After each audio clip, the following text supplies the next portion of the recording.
Okay, so this is what I think. Episode 1? Eh, let's call it that. So, I have.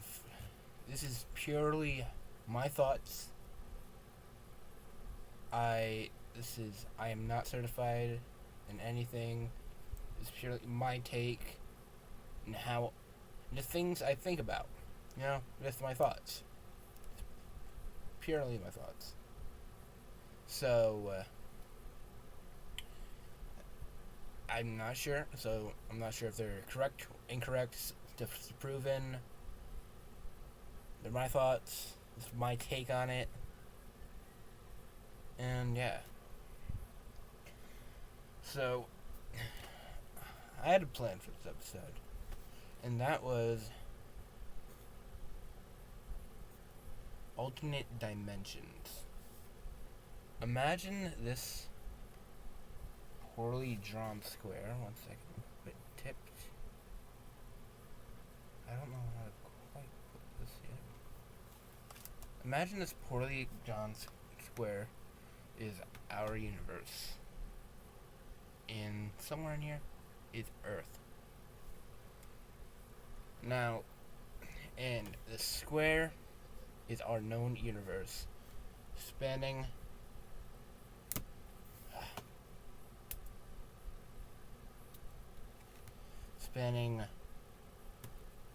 quadroseptilion, countless.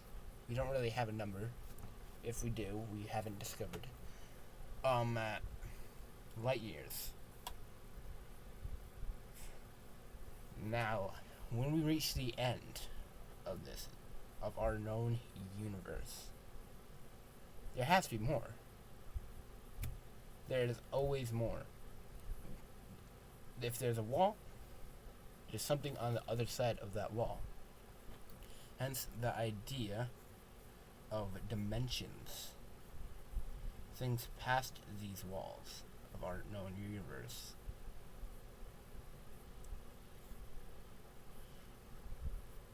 And this could either A, if we get past these walls, it could actually just manipulate us back to our own. Or if we get past these walls, it could bring us to another dimension. Now, this dimension will be on.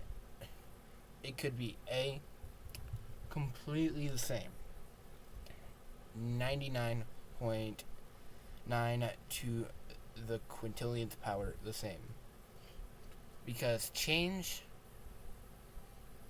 affects the past, the future, and the atomic level. So we could go back in time 1 quintillionth of a second, or maybe a molecule vibrated in a slightly different way, and that would be a different universe. Now, if that is so, then these are all different and very much the same. There would be countless of these. Just gonna draw a little thing. Sorry for the bad drawings. There could be countless of these. And these would all, on this scale, these are all practically the same. But the farther out you go, the weirder it could be. Like maybe far over here, there's a dimension where Earth is 1 inch wider than what it is. Or maybe even further along here,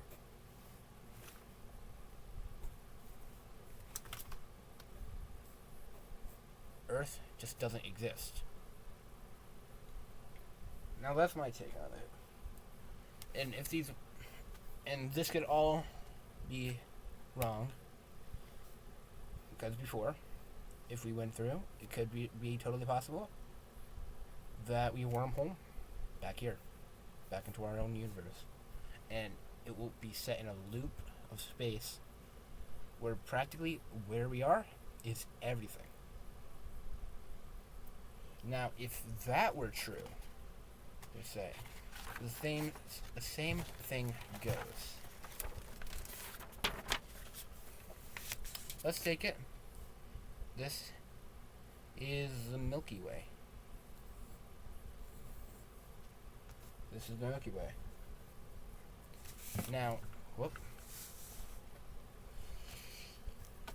If our dimension is purely infinite, and where we are, is all we get. Infinite is a big number. So, again, the same thing goes.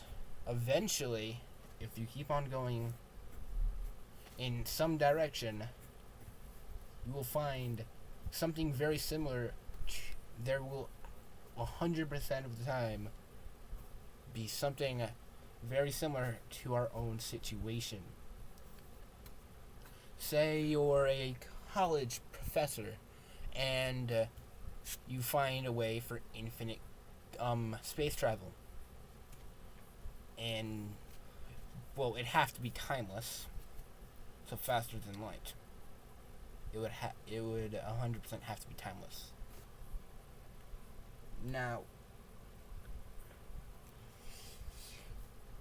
Now, you find another place very similar to the Milky Way where you are from.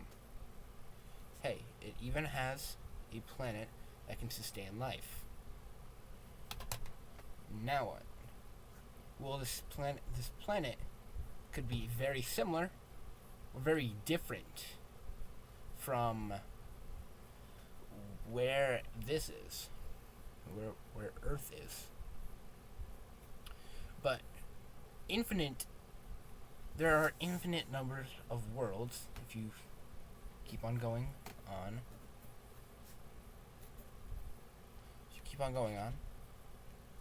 Then eventually you find more worlds. There are an infinite number of worlds out there that can sustain life. In those worlds, in infinite worlds, there are an infinite number of them that are in your exact situation.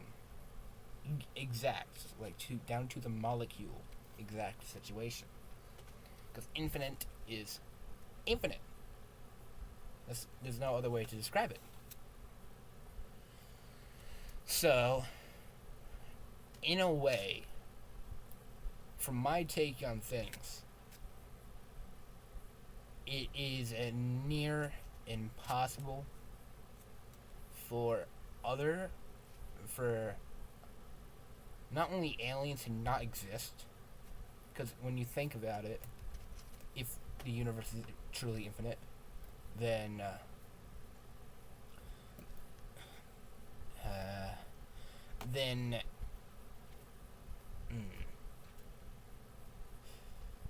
I'm blanking. If the universe is truly infinite, then there's has to be life out there. You cannot be alone. We are certainly not alone. Well, I could care less if we've been visited or not. Maybe we have been, maybe we haven't. But out there somewhere is clearly going to be alien life.